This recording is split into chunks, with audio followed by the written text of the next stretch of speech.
Now another, I want to give you a little more detailed study, a case study of environmental governance. This is with respect to a windmill project of a company called Enercon in Maharashtra. Incidentally, I will come to that. This giant squirrel is Maharashtra's state animal, and where Enercon is building his windmills, there are lots of the giant squirrel, or shekru as it is called. As a green energy, they are exempted from environment clearance. They can do what they wish, but no environment clearance is required. So these exemptions, it is very interesting. Now the chairman of the Maharashtra State's Environment Clearance Committee is one Mr. Deshpande, who is an engineer who retired as PWD Secretary Government of Maharashtra. He is a good friend of my university. He was saying all these concessions, how they end up being used. He said IT, Maharashtra must encourage information technology. So IT sector has exemption from all sorts of building rules. And they have built some 18-20 story buildings in Mumbai in the midst of dense construction without any fire escapes whatsoever. And he says, I am sitting there and I can't do anything. Because IT, we must not touch them, let them do what they want. So this kind of concessions are completely uncalled for, which is what happened with the windmills. I mean, environmental impact assessment they should not be asked to undertake is clearly not reasonable, because there are, as I will show, serious environmental implications. But forest clearance they have to take. And I have a story about the forest clearance. Now there is another program of the Environment Ministry which is called ecologically sensitive zones, establishment of ecologically sensitive zones. The one of the first earliest ecologically sensitive zones established in country is at a place called Mahabaleshwar, Pansagani. This is where Mahabaleshwar, Pansagani is. This is Mahabaleshwar, and this is where what I am talking about, this Enercon windmill project is. Now Mahabaleshwar Pansagani, as I said, from 2001 is an ecologically sensitive zone. In 2002, the Indian Board for Wildlife recommended that ecologically sensitive zones must be constituted for a distance of 10 kilometers around all protected areas, all wildlife sanctuaries and national park, or if there are some difficulties, case by case they should be examined, but where feasible up to 10 kilometers must be made ecologically sensitive zones. And where that says Shingi, 1293, that's a peak. Around that is located the Bhima Shankar Wildlife Sanctuary. Bhima is one of the major tributaries of Krishna river, and this is the place of origin of Bhima, and there is a wildlife sanctuary at Bhima Shankar. So when 2002 this recommendation was made, immediately an area of 10 kilometers around should have been looked at, and here certainly at least along the crestline of the Western Ghats there is every case for constituted ecologically sensitive zone on for a distance up to 10 kilometers, because this is the northernmost evergreen forest of the Western Ghats. Beyond that, north of Shingi, the evergreenness disappears, you begin to get moist deciduous and other kind of forest. So this should have been protected immediately, but no action has been taken so far, and finally 2 years ago a windmill project has been sanctioned. And just to give a little example of the kind of interesting creatures that are there in this forest where the windmill project has come up. This bumblebee, Xylocoppa trancaberica, is one of the very few animals, insects in the whole world possessing color vision in dark. And so there is a lot of interest in that, and people are working on this Xylocoppa trancaberica, this bumblebee. And Heterophragma quadriculare is one of the common trees there, and it is in the crevices that this xylocopa lives. So this area has a lot of very interesting biodiversity, and the reason, of course, why it has been preserved and why this became a sanctuary is because at the origin of the Bhima river, you have a large sacred grove, and this is the Gupta Bhima, it appears from there, and they have treasured, guarded traditionally as a sacred grove, which is why you have a very good core area for the wildlife sanctuary. Now here is a map showing the Bhimashankar Wildlife Sanctuary's boundary is this line. So this would have been the blue line would have been the 10 kilometers. This should have been at least examined for being constituted as ESZ, and those pink are the windmill locations. So very large number of them have come within this 10-kilometer zone. Now when this proposal for the windmills came up in 2008, a range forest officer in that area, Chakal, he gave the following report saying that it's an evergreen biodiversity rich forest, adjoins Bhimashankar Wildlife Sanctuary, and has contributed substantially to its maintenance of environment balance there. It has giant squirrel, wolves, jackal, hyena, peafowl, barking deer, panther, and other wild animals, and a lot of rare medicinal plants. And he said the project should not be accorded permission. Promptly, his boss gave another, I think 10 days later, sent a letter to the central ministry saying that the project area as such does not have any significant wildlife. You saw that whole list which the RFO had. And subsequently, recently, I went and stayed 4 days in a school in this village Kharpur, which is in the heart of the NRCon project, and we have good evidence of all these animals even today. I personally verified it also. And then he said least distance from so on, and there is no contiguous forest area, which is simply untrue. You will see the Google map itself shows there is a contiguous forest area, and he says there is bushy growth more than trees. Basically, and I have just few quotations, there is a deliberate distortion of facts to say, okay, go ahead, give the forest clearance. The RFO's letter was surfaced through an RTI application. It was otherwise not on record. And here are our photographs where there is nothing but bushy growth. Is that in fact it's a midst of thick semi-evergreen forest. Large amount of very good evergreen forest has been destroyed to make the roads to these windmills. There are Reddy Burgess, my colleague at the Indian Institute of Science, who has worked for years on giant squirrel, this Maharashtra's state animal, has recently photographed giant squirrel nests in the project area. I mean, there is abundant evidence. Then there has been issue of environmental damage, huge landslides. The roads have been constructed very shoddily. Landslides, they are affecting lot of natural streams, agriculture. There are, interestingly enough, the same Maharashtra Forest Department which has given this clearance, making all these statements, had constituted a few years ago what is called a medicinal plant conservation area. In actually Maharashtra, Karnataka, I think 2-3 states, they had identified areas which are particularly rich in medicinal plants, and for in situ conservation, they had constituted them as medicinal plants conservation areas.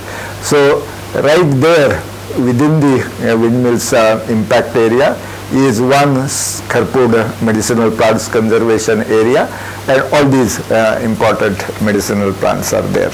So there is absolutely no question that there is serious deleterious environmental impact, serious destruction of forest wildlife resources. There is no question that this area ought to have been years ago constituted an ecologically sensitive zone. None of this is happening. Additionally, the AIG forest, while giving this clearance in December 2009, has said that the free movement of local villagers in the area should be ensured, because on the plateaus here there is a buffalo keeping pastoral tribe called Dhangar Gaulis. There are many such habitations where the windmills now are claiming the hills, and the condition was that they should be permitted free movement. And here you are at the base of the hills, they have set up barriers and they have cut off access of all people from those hills, which is completely against any law. I mean, apart from environment clearance, forest clearance and so on, they had no authority to take over the whole hills. At the best, they had official permission to set up some windmills at the top and official permission to make roads to get to the windmills. But to take over whole hills, they had absolutely no basis in law, but this is what they have been doing. And so, as I said, even our official panel could not access any information about this project, which is very much on the Western Ghats, and we were supposed to look at these kinds of things. All the information I got was through this gentleman, one of the local villagers who had, through RTI, obtained material. I wrote many letters to the principal chief conservator of forest.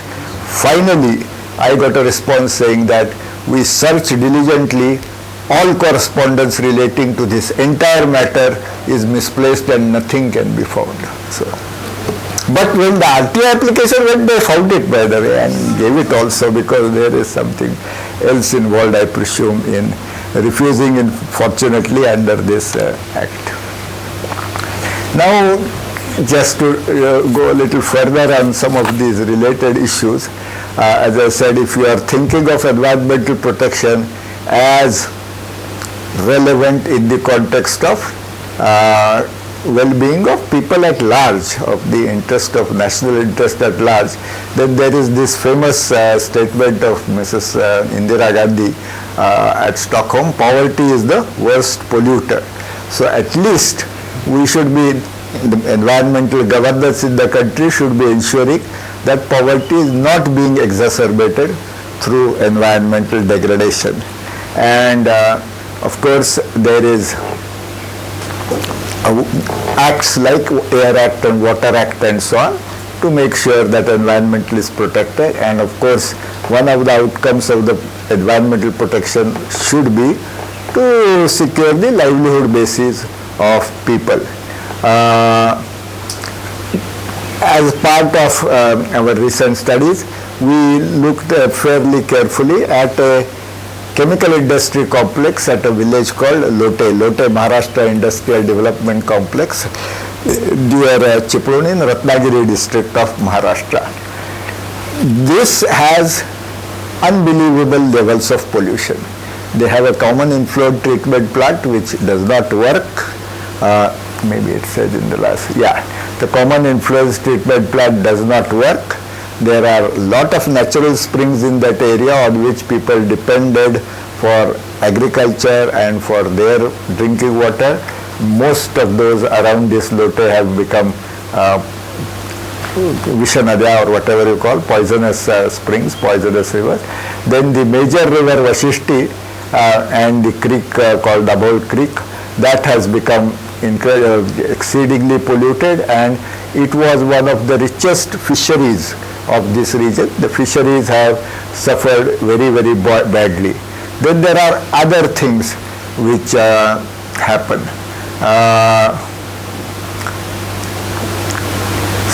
Other things which have happened.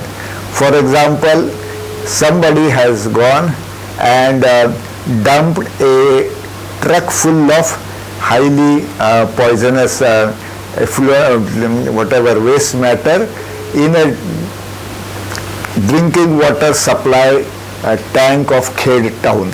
So for 30 days, Khed town had no drinking water supply before the whole thing could be recovered.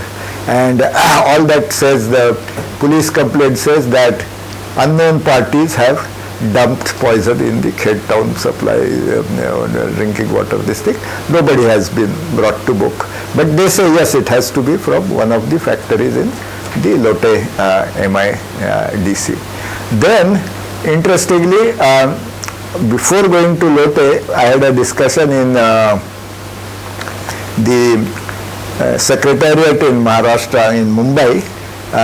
The officers assured that there was a very active citizens committee overseeing environmental management at the Lote MIDC, and there were also at the Ratnagiri district level under district collector's chairmanship.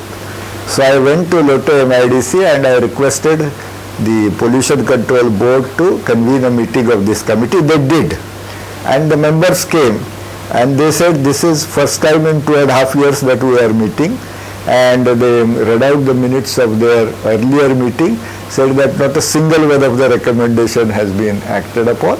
No meetings are taking place. If they are telling you that there is an active committee which is looking after this problem, it is simply not true.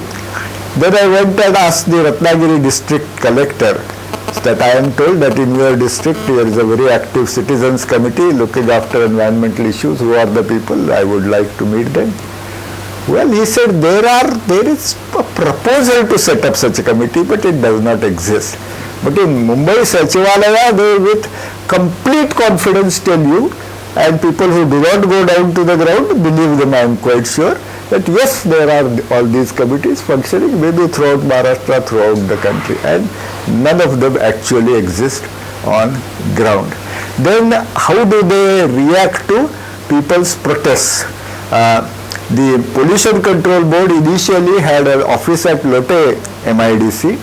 When there were all these problems and protests began to gather steam, they simply moved that office 40 kilometers away. That is the only action they took.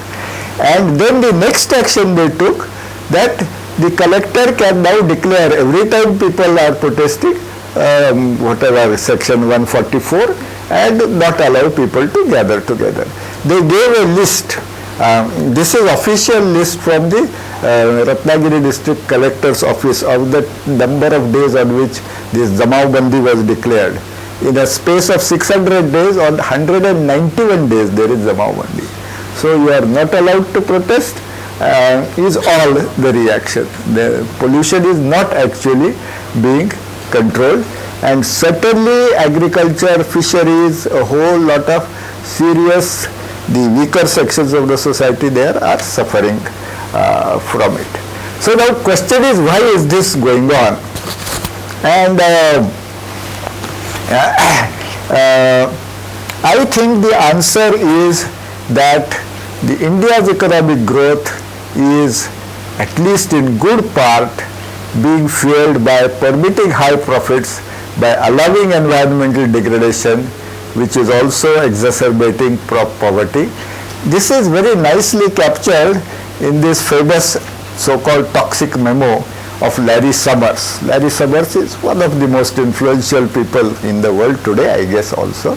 At the time he wrote this memo in 1991, which is, I guess, when we started our liberalization, he was the chief economic advisor of the World Bank. Later, under President Clinton, he became Secretary of Treasury, which is like our Minister for Finance Minister. And later he became, after Clinton was replaced by Bush or whatever, he became President of Harvard University, whose advice we are always asking for various things. And here is the memo, verbatim. He says, the measurements of the cost of health impairing pollution depends on the foregone earnings from increased morbidity and mortality. From this point of view, a given amount of health impairing pollution should be done in the country with the lowest cost, which will be the country with the lowest wages. I think the economic logic behind dumping a load of toxic waste in the lowest wage country is impeccable, and we should face up to that. And so India should remain one of the lowest wage countries. India should not rise above this poverty, because then is when all this foreign direct investment which we are hungry for will keep coming. And of course, as we know, the level of profits in industrialized countries is very low. Here, people, well, of course, the mining industry's profit nobody can count. The mine owners themselves openly told me that the profit levels are obscene. But there is no record, so you don't know. Maybe it is whatever percent. But elsewhere, the profits are 15%, 18% very routinely. And the German industry can make maybe 2%, 3%. So if you want to invest capital where you can get much better return, then you must invest in countries where environmental and social concerns do not exist and are ignored, so that high levels of profits are possible. India and China are two major countries which are permitting this. Both are allowing tremendous environmental degradation and allowing all sorts of suppression of social dissent, and permitting and therefore have become so-called engines of world economic growth. But you must note that there is a great contrast in the strengths of the two countries to pursue policies which they think is in national interest. India, the latest figures as I saw, maybe there are economists who will correct me, India is earning 60 rupees of foreign exchange through exports when it is spending 100 rupees of foreign exchange for imports. So all the time we are deeply in red, and that is being managed by asking for more and more FDI, and more foreign direct investment is the only way we can keep our head above water, and more foreign direct investment will only come if we allow exorbitant levels of profit through devices such as allowing for pollution and allowing for suppression of dissent. So I think at the heart of deficit of environmental governance is really a total lack of honesty of purpose and execution on part of state agency. There is no evidence of any environmental management agency at the state level or at the center of any honesty of purpose or execution. Now, very interestingly, I have an opportunity through various connections to hear a lot of secretaries to Government of India. So recently I was struck when these 12th plan formulations were going on. Power Secretary says, I am from Himalayas and see the folly of all these hydroelectric projects in earthquake-prone mountain tracts. But as Power Secretary, it is my duty to promote power. So that's what I shall do. Environment Secretary, I am afraid, say none of this. He may or may not say officially, but of course nowadays they are also saying it officially, that it is not, our role is not to promote environmental clauses, but to brush aside all environmental concerns to promote economic development. I just recently, in connection with our Western Ghats Ecology expert panel report, this is specifically the statement made by the ministry, that the implementation of environmental protection reports will hurt economic development. So it is our business to suppress this. Not that we will, like Power Secretary says, this is our business to support environmental interests. Maybe the Prime Minister or Cabinet can take decision to override it. No. At the Environment Ministry level itself, they are sabotaging it. And of course, since it is the people at grassroots that are clamoring for environmental protection, as in the case of Ratnagiri district, all these people protesting pollution, it is our duty to sabotage democratic process and declare Zamao Bandi on 191 days out of 600. So, yes sir. 60% or more of the population still is in rural India, and although the official figure is that only 40% or 38% is below the poverty line, and really do not know what is poverty line, because people who cannot put their children in good schools or have good medical facilities, I mean, everybody, people can be defined to be poverty. But you see, this growth does not impact them. This growth only impacts people like us. True. Yeah, I do not know the figures, perhaps people will know better, but I think 15-20% at the most must be benefiting from this 8 or 9% growth. The rest of the population, I believe, does not share in the It's only benefits. a trickle-down effect that they get. Trickle down, I don't know. I mean, there is no proper data whether it is even trickling down very much. Because if in the process, say, nutrition, there is some better data on nutrition. And calorific nutrition also, the proportion who do not get adequate calories remains at 40-45. But I have friends who are very good nutritionists. They say that is only one part of it. After all, protein is a very important part of nutrition, and protein deficiency must be for maybe 70% of the population. And the destruction of fisheries, for example, fish is a very good, relatively accessible source of protein, at least for the entire coastal population. Now, when you are destroying fish like this, then there is certainly no trickle of any of the economic growth made in that Lotte MIDC to these people. And this is the pan-India, this thing. Because you see, I was in Jharkhand, then Damodar Valley, the Damodar River, it is now black. You cannot wade through it because of DVC power plants and because of the coal belt. Ganga, it used to be absolutely blue and sparkling when I was a kid. And now it is so dirty in Patna that we dare not even drink water from it. So, I don't know, where and what is to be done. Professor Gadgil, I have two questions. Yeah. One is, if you could move up one slide, when you have all the secretaries there. Why do you think this is so? Why is it that the Power Secretary knows what his agenda is? Why is it the Environment Secretary or whoever represents the MOEF does not know what their agenda is?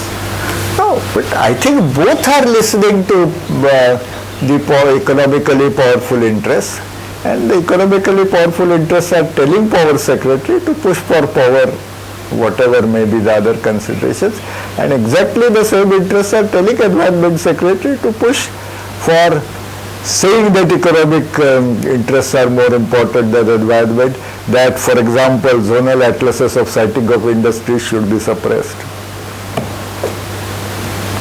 They are listening to the same people and the same voices, except that this fellow is supposed to do things differently. He doesn't. He is doing it in the same way. There's this famous story which Sunita Narayan, you must have heard, she keeps telling us about how she, when she was 18 years old, whenever she joined CSE, Sheshan had come up with something which was very strictly environmentally in favor of the environment. And then he moved to the Ministry of Power, and then he gave a completely different order, which completely contradicted what he said. And she went there and she said, how dare you do this? How did you manage to change your voice on him?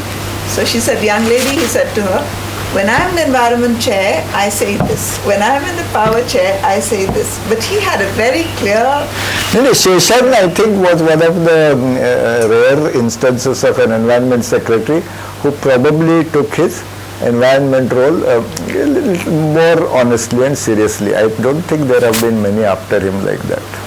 No, but do you seriously think that the problem lies only within MOEF, or is there a larger issue around governance which requires us to rethink this whole thing? I mean, is it, if they did their job well, would it all follow? No, I mean, that is a part of the whole, I suppose, political economy of the country, the power equations within the country.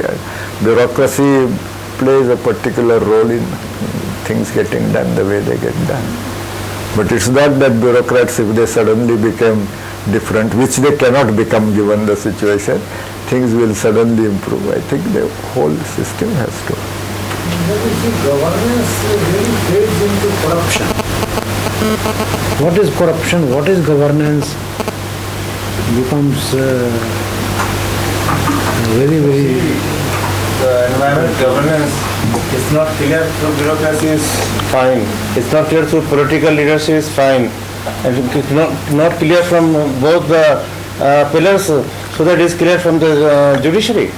You see the glaring case of the Lafarge, and you see the judgment, and the Supreme Court is saying is a landmark judgment, and you see the behind the curtain, and Lafarge has been cleared.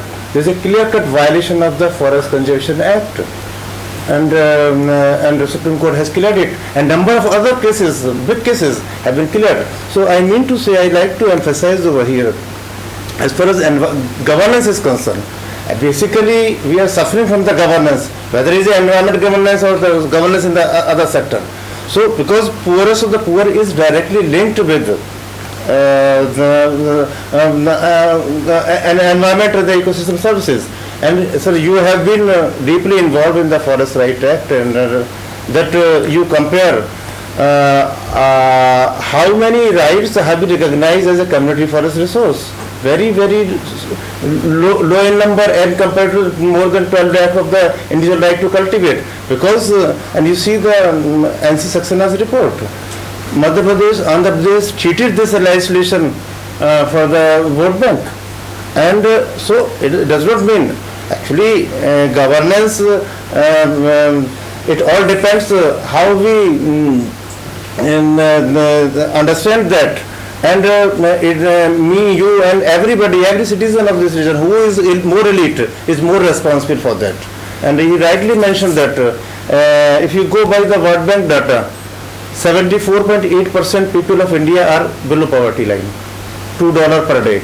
And you see that Planning Commission report, 356, 539, this is the kind of rate, and anybody can understand the kind of, so that I mean to say more than 300 million people, means more than 30 crore are living in and around forest.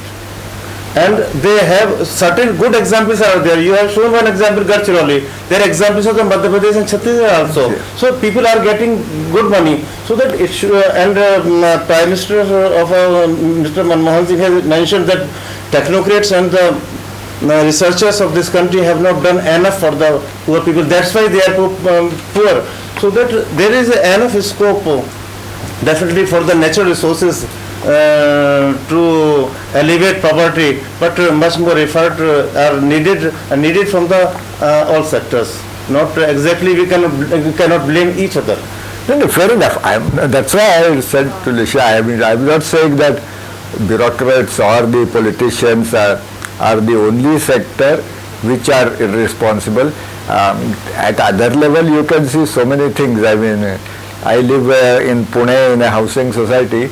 There is a very good vegetable market within 100 yards. But people will get up from walk those 100 yards from my society and demand hundreds of carry bags and make huge amount of litter. 100 meters they cannot carry cloth bags. So I mean, it is true that lot of people have lot of practices which are certainly environmentally very unfriendly. Sir, let's acknowledge that things are not right at the level of executive and even probably legislature, and even implementation is not really up to the mark. But in the past, at least, judiciary has stepped in and it's played an active role. But for young researchers like us, what do you think? How can we respond to these challenges? While we spend a lot of time discussing the problem itself, dissecting the problem, what are your views on how to navigate these issues? And I mean, I was also talking to Yogesh, where researchers can very positively contribute also, specifically. He is, of course, in bringing lot of things to light which are not immediately evident. That is one thing.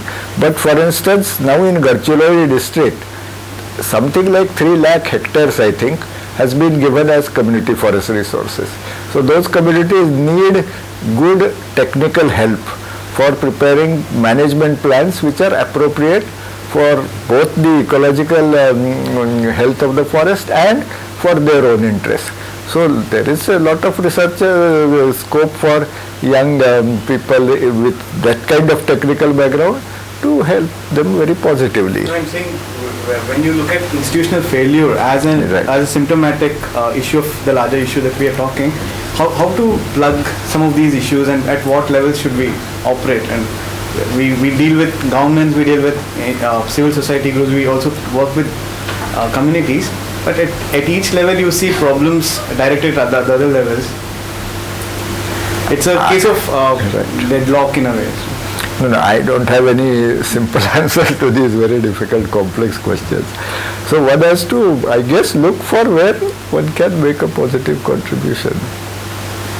But recently this Nirma thing in Gujarat, Dr. Lija and others did a positive work, and then ultimately that area was saved. No, certainly, I mean, so, and including even some example was given of Lafarge. I am not familiar with the detail. So judiciary may give bad judgments, but I think on the whole, judiciary has played a much more positive role. But in case of Lafarge, it was probably judiciary was pressurized to give that judgment. I am not familiar with it. It has become an international scandal because of Bangladesh being involved and Bhutan being involved. I think you have some more slides. Just one or two. Yeah, so I personally think of India's economic growth. Certainly I am not an economist. I have never ever in life taken an economics course, but I am making this statement, which I am sure economists may or may not agree with, that India is sinking in a bottomless pit of illusory non-sustainable economic growth, bought at the cost of environmental degradation, social strife, and loss of independence of policy making in national interest. All this is, I am afraid, happening. You see this huge conflagration in this peninsular in central Indian forest belt. You see how we can be pressurized into agreeing to more and more FDI. I am told that some forward trading in commodities and so on, which are very bad for our farmers, have been agreed upon under pressure by the government. So I said, I am not an economist, but many such things seem to be happening. And certainly environmental degradation. But I think the democracy, many of these things come to light, and even community-based environmental governance, as in Mandalika, others, is reviving. And certainly there are also these positive examples. Maybe they are not by magnitude very substantial, but there are positive examples. And I think Right to Information Act has made a revolutionary difference to people's ability to cope with misgovernance. I mean, to bring it under some sort of check, beginning to, or even this Lokayukta expose in Karnataka of the mining mafia. And now I understand Goa has a genuinely good Lokayukta bill. I don't know if I have not looked at it, but that's what I am told. So maybe things will move in positive directions. Thank you very much. Thank you.